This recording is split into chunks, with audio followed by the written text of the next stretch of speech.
अस्सलाम वालेकुम ट्रेडर्स। तो आज हम बेसिक से स्टार्ट करने वाले हैं अपना टेक्निकल एनालिसिस। ट्रेडिंग करने के लिए टेक्निकल एनालिसिस तो मस्ट है ना, जिसकी बेस पर हम ट्रेड्स करते हैं। ठीक है, आज का जो टॉपिक है वो सपोर्ट और रेजिस्टेंस का है। अब सपोर्ट रेजिस्टेंस होती क्या है, इसको किस यूज़ में लाएंगे, ये मेन चीज़ है। अच्छा, सपोर्ट और रेजिस्टेंस जो टॉपिक आज हम करेंगे, इसकी बेस पर ट्रेड्स हमने नहीं लेनी, ये अभी बेसिक टॉपिक है। इसी टर्म को, इसी सपोर्ट और रेजिस्टेंस को एडवांस वे में हम किस तरह से यूज़ करेंगे, वो मेन चीज़ है। लेकिन एडवांस चीज़ों तक पहुंचने के लिए बेसिक तो आपकी क्लियर होनी चाहिए। एडवांस चीज़ें इस प्लेलिस्ट में नहीं, ये बेसिक से हम लेकर चल आ रहे हैं। एडवांस चीज़ें यहाँ पर पड़ी हुई हैं इस प्लेलिस्ट में, ठीक है। तो ये जब आप मैं भी देखेंगे मज़ीद चीज़ें आई पड़ी हों, तो सपोर्ट और रेजिस्टेंस की बेस पर ट्रेड होनी, लेकिन उसी सपोर्ट और रेजिस्टेंस टॉपिक को हम अलग वेज में यूज़ करेंगे। अच्छा, ये जो चीज़ें हैं ना, ये प्लेलिस्ट ये काफ़ी कॉम्प्लिकेटेड है, ठीक है, इसमें चीज़ें काफ़ी मुश्किल है, लेकिन बहुत कम लोगों को समझ आ जाएंगी।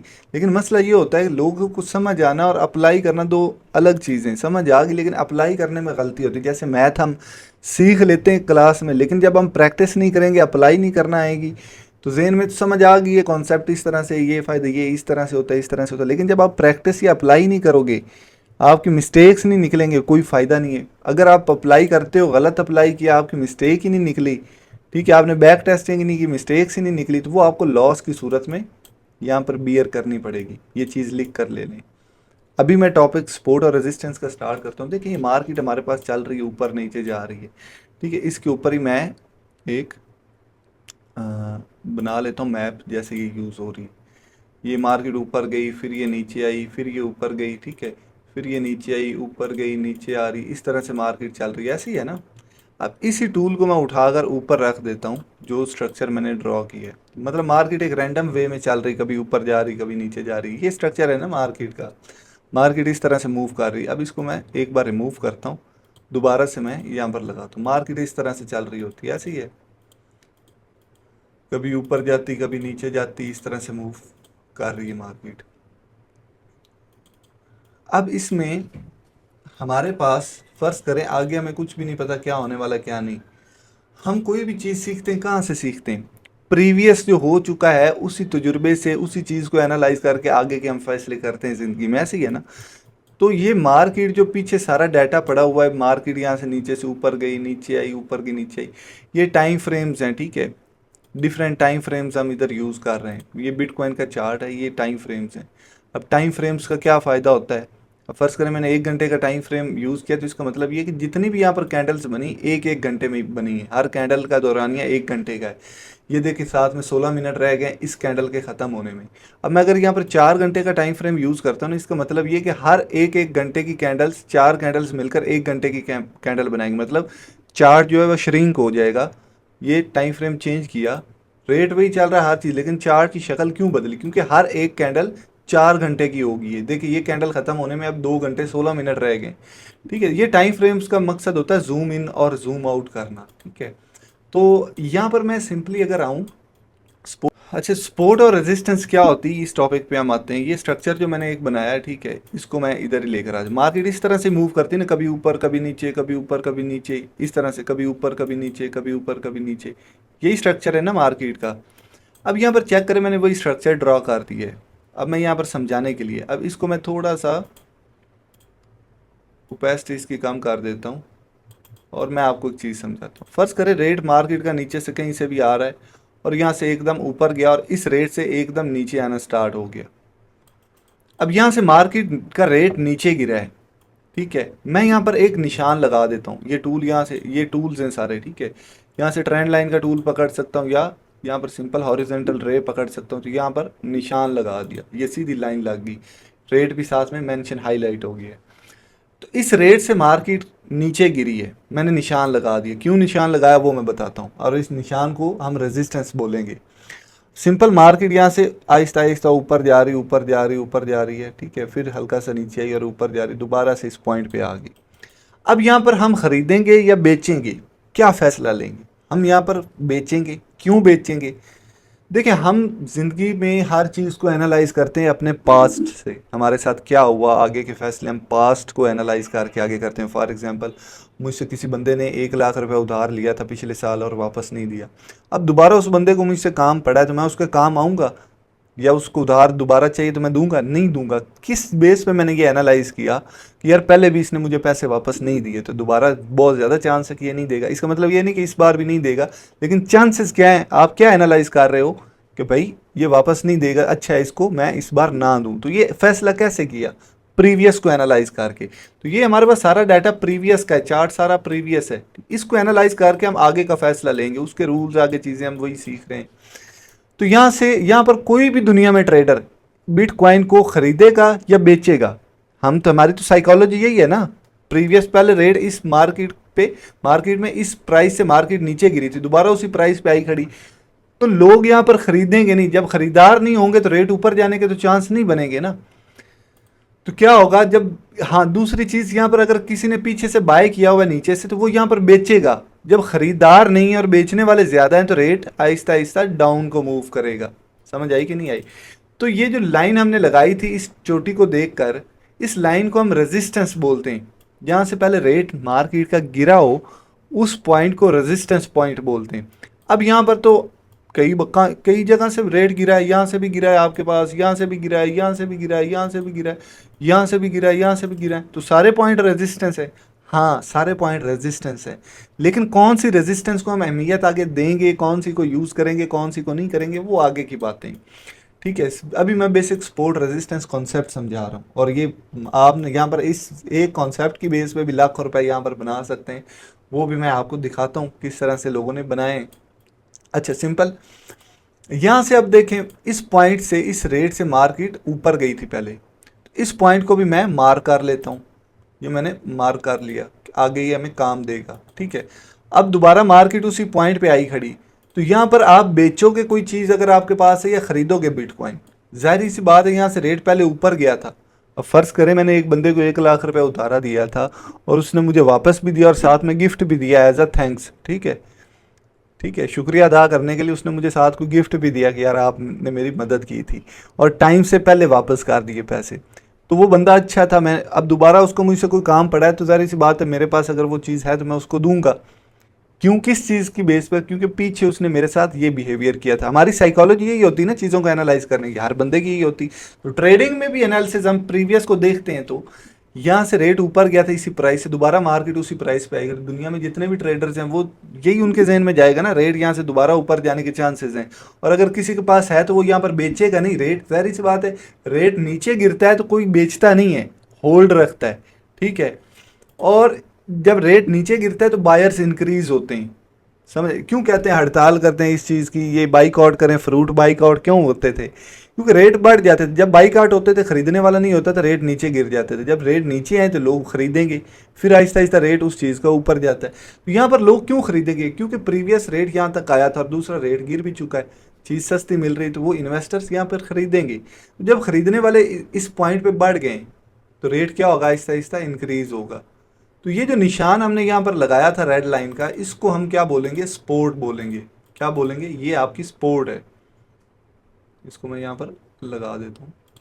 ये आपके, ये सिंपल सा टॉपिक है, सपोर्ट एंड रेजिस्टेंस, कोई रॉकेट नहीं, रॉकेट साइंस नहीं है। सपोर्ट, और ये पॉइंट आपका क्या था, रेजिस्टेंस का।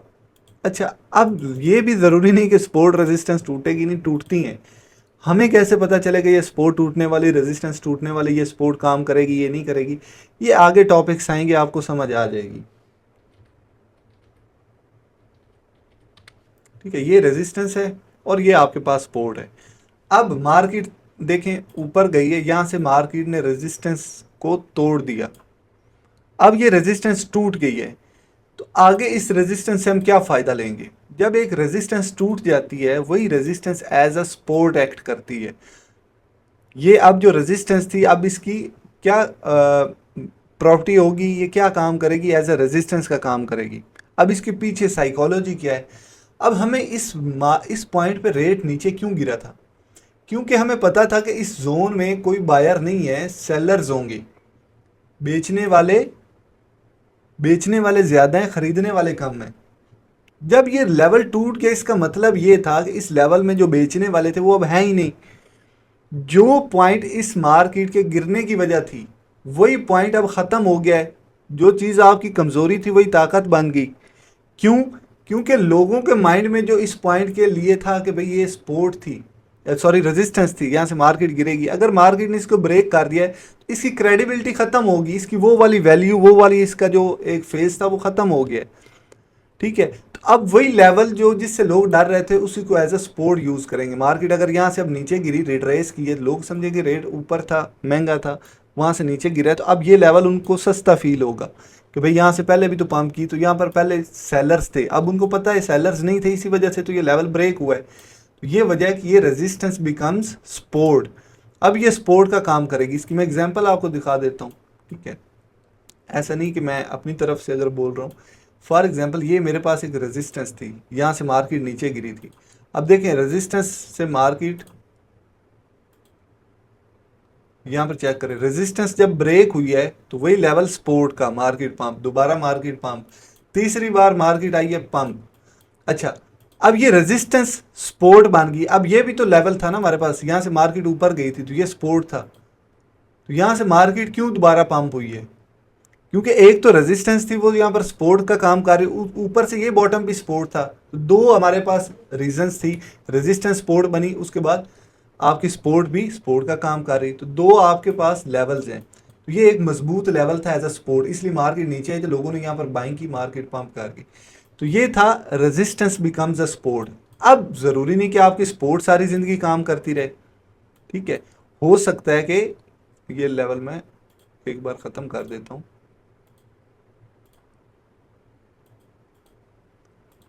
मैं सिंपल अल्फाज में बता रहा हूँ, इतना मार्केट वैसे चलती नहीं है, इतना आसान ये नहीं है। अच्छी बात है आपको थोड़ा सा कॉन्फिडेंस आ रहा है, लेकिन ओवर कॉन्फिडेंट नहीं होना, ये इतना आसान नहीं है। यहाँ से मार्केट नीचे गिरी, फर्स्ट करे रेजिस्टेंस, दोबारा ये टूटी नहीं, रेजिस्टेंस नहीं टूटी, यहाँ पे आई सपोर्ट पे। अब लोगों ने यहाँ पर बाय किया था, ठीक है, और नीचे स्टॉप लॉस था। स्टॉप लॉस क्या होता है, हम एक्सचेंज में यूज़ करते हैं कि भाई मैं यहाँ पर 10 रुपये 78,320 रेट चल रहा है, मैंने ख़रीद लिया है, तो एक्सचेंज में मैंने स्टॉप लॉस लगा दिया कि भाई 77,600 पे आए तो मेरा ऑटोमेटिक सेल हो जाए थोड़े से लॉस पे। और टेक प्रॉफिट एक टर्म बोली जाती कि 82,000 पे मार्केट आए तो मेरा टीपी हिट हो जाए, मतलब यहाँ पर टीपी लगा, मैं यहाँ पर यार लगा ही देता हूँ टूल। फॉर एग्जांपल मैंने इस रेट में मार्केट खड़ी, मैंने ख़रीद लिया एक्सचेंज पे। अच्छा, मैं एक चीज़ मज़ीद यहाँ पर बता दूँ, जो बिगनर्स है ना वो अपना अकाउंट इस एक्सचेंज पे ज़रूर बना लें। एक सेकंड, ये प्लेटफॉर्म है, ठीक है, बिगनर्स के लिए बड़ा काम का, और इससे आप फ़ायदा क्या उठाएंगे वो भी मैं बताता हूँ। बाइनेंस पे, क्यू कॉइन पे तो मैंने बताया ही हुआ है, लेकिन इस प्लेटफॉर्म पे ज़रूर अकाउंट बना लें। इसका मैंने वीडियो भी डाली है, क्वाइन एक्स के नाम से एक्सचेंज है। ठीक है, ये बिगनर्स के लिए बड़ी इंपॉर्टेंट है। ये क्यों इंपॉर्टेंट है, कई पोटेंशियल वाले कॉइन्स होते हैं वो बड़ी एक्सचेंजेस पे आने से पहले इस एक्सचेंज पे आते हैं। ये इस वीडियो में मैंने बताया, इस वीडियो के नीचे मैं लगा भी दूंगा ये video, how to buy crypto in Pakistan with zero fees. ठीक है, तो ये एक्सचेंज जो है इसमें अकाउंट बनाने का भी तरीका मैंने बताया हुआ है। ठीक है, और ट्रेड करने का भी तरीका बताया, स्टॉप लॉस टीपी भी लगाने सिखाएं। ये वीडियो ज़रूर देख लेना। ठीक है, क्वाइन एक्स आप प्ले स्टोर से डाउनलोड करके अकाउंट बनाने का तरीका A to Z इस वीडियो में मैंने बताया। इसका फ़ायदा क्या है, आगे मैंने कुछ वीडियोस बनानी इस टॉपिक पे, इस पे ज़रूर आपका अकाउंट हो। कई पोटेंशियल वाले कॉइन्स आते हैं, वो जब पंप कर जाते हैं फिर बड़ी एक्सचेंजेस पे आते हैं, तो फ़ायदा क्या। इस एक्सचेंज पे, ये छोटी एक्सचेंज नहीं है, टॉप 10 में ये आ रही है वॉल्यूम के लिहाज से। ठीक है ना, मैं आपको यहाँ पर स्क्रीनशॉट शेयर कर रहा हूँ, वॉल्यूम के लिहाज से टॉप 10 एक्सचेंजेस दुनिया की जो है 700 एक्सचेंजेस में से। तो मतलब, लेकिन ये इसका फ़ायदा है, तो और इसके काफ़ी बेनिफिट्स हैं, तो ये ज़रूर इस पर अकाउंट बना लें, मैं बता रहा हूँ। बाकी ये स्टॉप लॉस टीपी जो है ना वो लगाना भी बताया, लेकिन मैं बेसिक टर्म बता देता हूँ। स्टॉप लॉस टेक प्रॉफिट क्या होता है। अब ये टूल जो यूज़ कर रहा हूँ इसकी भी वीडियो एडवांस लेक्चर्स में है, ठीक है ना, आपको समझ आ जाएगी। अब क्या है, ये तो टूल मैं यूज़ कर रहा हूँ आइडिया लेने के लिए, लेकिन लगाना कैसे स्टॉप लॉस टीपी वो एक्सचेंज में बताया हुआ है। ठीक है ना, जो अभी मैंने बताई। अच्छा सिंपल, ये सपोर्ट थी, ये टूटेगी तो ज़ाहिर सी बात है अब रेट नीचे गिरने के ज़्यादा चांसेस हैं, तो मैं यहाँ पर थोड़े से लॉस में ही निकल जाऊंगा। या तो ये थोड़ा सा 0.92% का स्टॉप लॉस लगा दिया और 5.2% का टेक प्रॉफिट लगा दिया। अब क्या होगा, अगर तो मार्केट ब्रेक करती तो मैं थोड़े से ही लॉस में ऑटोमेटिकली एक्सचेंज मुझे सेल कर देगी ये कॉइन हल्के से लॉस पे, चाहे मैं ऑनलाइन हूँ ऑफलाइन हूँ। और अगर मार्केट यहाँ पर एंट्री ली और रेट ऊपर चला गया, टीपी हिट कर गई, तो 5% का प्रॉफिट है। तो ऐसे हम 10 ट्रेडें लेते हैं एक, ठीक है, उसमें से हमारी फर्ज करें 5 ट्रेडें टीपी हिट कर गई 5% की, मतलब 25% प्रॉफिट, और 5 स्टॉप लॉस भी अगर हिट कर जाए, वैसे एक अच्छा ट्रेडर तो 7-8 टीपी हिट कर जाता है, 0.9% का 5 बार स्टॉप लॉस हिट हुआ, 5% का लॉस हो गया और 25% प्रॉफिट। ओवरऑल आप 50-50 की रेशियो से भी अगर आप ट्रेड्स प्रॉफिट में गई हैं, फिर भी आप 20% प्रॉफिट में ओवरऑल। तो ये होता है, ये रिस्क रिवार्ड में, रिस्क रिवार्ड इसको बोला जाता है, ठीक है। स्टॉप लॉस और टेक प्रॉफिट की समझ आपको आ गई होगी। स्टॉप लॉस होता है कि थोड़े से प्रॉफिट में ही हम निकल जाएं, टेक प्रॉफिट होता है जहां पर हमने टारगेट सेट किया है, किस रेट पे हम एक चीज़ को बेचना चाहते हैं, वो ऑटोमेटिकली एग्जीक्यूट हो जाता है, आपको सारा दिन चार्ट्स पे बैठने की जरूरत नहीं पड़ती। तो अब ये सपोर्ट अगर हमारी टूट गई है, ठीक है, तो अब ये सपोर्ट जो पहले मार्केट में के ऊपर जाने की वजह थी, अब ये सपोर्ट एज अ रेजिस्टेंस काम करेगी। क्या काम करेगी? रेजिस्टेंस। इसी सिचुएशन को ऑपोजिट यार कर लें, अब लोग यहाँ पर खरीद रहे थे इस वजह से कि यहाँ पर बायर्स होंगे, जब ये चीज़ टूट गई है तो लोग एक तो डर में आ गए, दूसरा ये कि जो वजह थी यहाँ से ऊपर जाने की वो वजह ने तो काम ही नहीं किया, मतलब यहाँ पर बायर्स थे ही नहीं, इसी वजह से सपोर्ट टूटी। अब जो मार्केट ऊपर जाएगी रीटेस्ट करने के लिए, तो यही level as a resistance act करेगा। क्यों? क्योंकि लोगों को पता है यहाँ पर तो बायर है ही नहीं, लोग पहले भी डर में थे, थोड़े से लॉस में आए और उनका लॉस रिकवर हो रहा है तो वो डर के मारे यहाँ पर निकलेंगे। तो क्या ये काम करेगी एज, फिर आप खुद ही जेन लगाएं, यहाँ पर रेजिस्टेंस का काम करेगी और मार्केट नीचे। अब ये इतना जैसे मैं समझा रहा हूँ इतना वो आइडियल काम नहीं करेगा, ये बेसिक कॉन्सेप्ट है। सपोर्ट रेजिस्टेंस होती क्या है, टूट जाए तो क्या होता है, ये चीज समझा रहा हूँ। सपोर्ट और रेजिस्टेंस टॉपिक तो समझ आ गया होगा। अब रेजिस्टेंस सपोर्ट कैसे बन गई ये तो मैंने एग्जांपल दिखा दी। अब आपकी सपोर्ट रेजिस्टेंस कब बनती वो भी मैं आपको एग्जांपल दिखा देता हूँ। एग्जांपल्स काफ़ी सारी यहाँ पर नज़र आ रही, लेकिन मैं आपको वो एग्जांपल दिखाना चाहता हूँ जो आपको सही तरह से काम दे, मतलब परफेक्ट एग्जांपल जो बन रही हो वो मैं दिखाना चाहता हूँ आपको। फॉर एग्जांपल के जी, ये हमारे पास एक स्पोर्ट थी, या ये भी स्पोर्ट ले सकते हैं, ठीक है, लेकिन एग्जांपल ये मैनिपुलेट हो रही, मैनिपुलेशन क्या होती वो आगे के लेक्चर्स में है।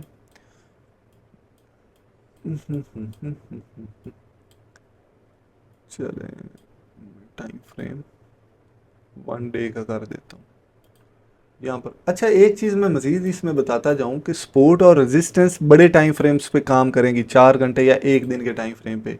हर टाइम फ्रेम पे इसको यूज़ नहीं करना अगर इससे हमने फ़ायदा उठाना भी है तो। फॉर एग्जांपल ये हमारे पास लेवल क्या था, यहाँ से मार्केट ऊपर गई तो ये सपोर्ट का लेवल है ना, यहाँ से मार्केट ने सपोर्ट ली भी है। ये परफेक्ट एग्जांपल इसलिए बता रहा हूँ थोड़ा सा आपको कॉन्फिडेंस भी है। यहाँ से रेट ऊपर गया, दोबारा मार्केट यहाँ पर आई तो सपोर्ट है ना, यहाँ पर हम खरीदेंगे, स्टॉप लॉस नीचे रखेंगे, टेक प्रॉफिट इस रेजिस्टेंस के पास रखेंगे, जैसे मैंने समझाया है, ठीक है। ये चेक करें, यहाँ पर मार्केट आई, हमें पता है इस पॉइंट पे पहले भी मार्केट ऊपर गई तो ये लेवल सपोर्ट का है, तो यहाँ पर मैंने खरीद, ओ सॉरी,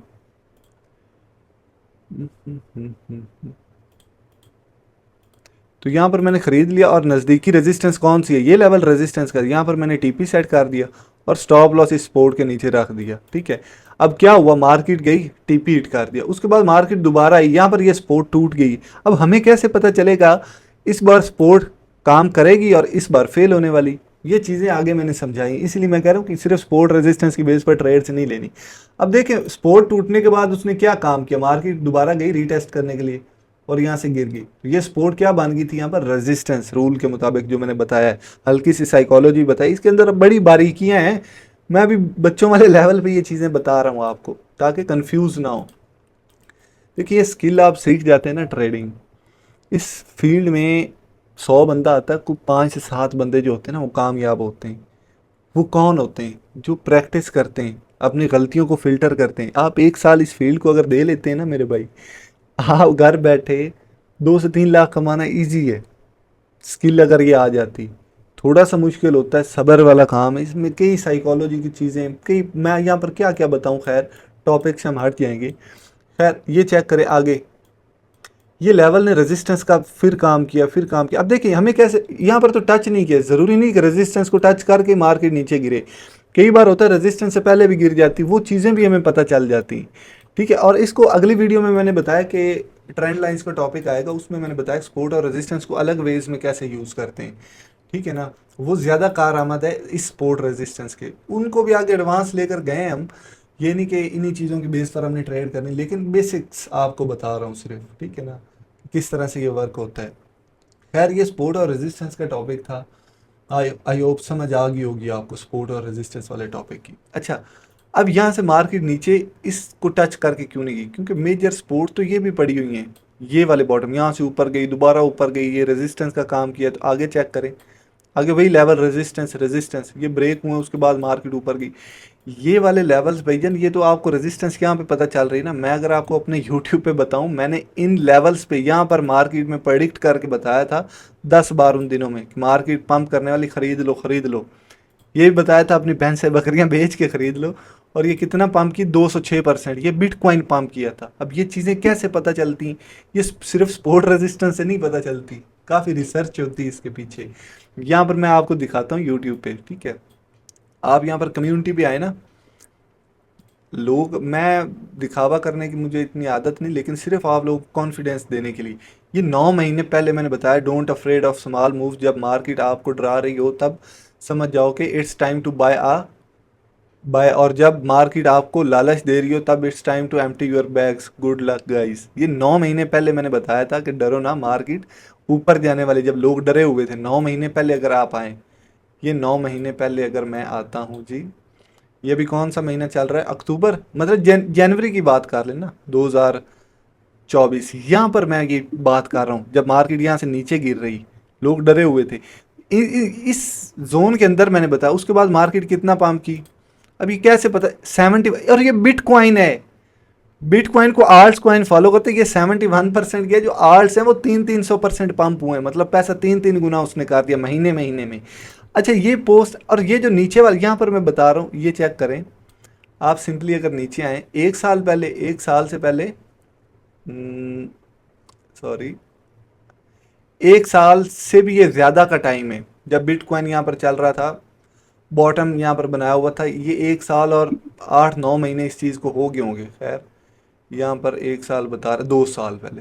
तो ये maximum zone of opportunities bitcoin तब यहाँ पर इधर कहीं था, 18-19 के राउंड अबाउट, ठीक है। यहाँ पर बता लोगों को, मैं वीडियोस में बता रहा था अपनी गायें बकरियां बेच कर बिटकॉइन खरीद लें। बिटकॉइन के अलावा आल्ट कॉइन्स, वो तो आपको पता चल जाएगा जब बिटकॉइन पंप करने वाला होता है, ठीक है। लेकिन इन दिनों में लोग डरे हुए होते हैं, ठीक है ना। उससे पीछे अगर आप आए ना, यहाँ पर बता रहा हूँ बिटकॉइन बाय कर लें।